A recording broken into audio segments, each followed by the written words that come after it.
Pagbasa gikan sa Santos nga Ebanghelyo sumalan isan Mateo.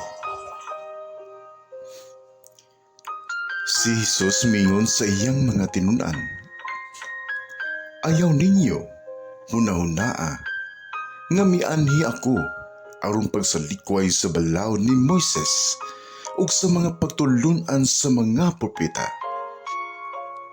Wala ako muanhi aron pagsalikway niini, kundili ang paghatag niini sa hustong kahulugan.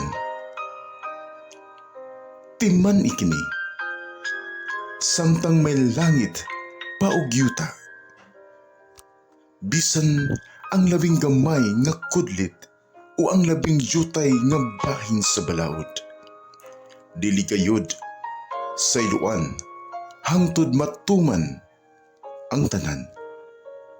Busa ang dili magtuman bisan sa labing gamayng bahin sa kasuguan ug magtulo sa uban sa pagbuhat sa ingon, mahimong labing iwit sa gingharian sa langit.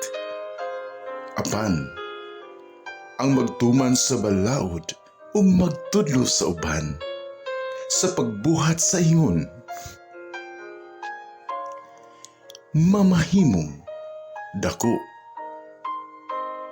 sa gingharian sa langit."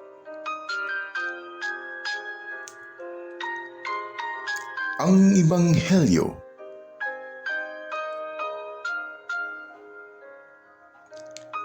sa Ginoo.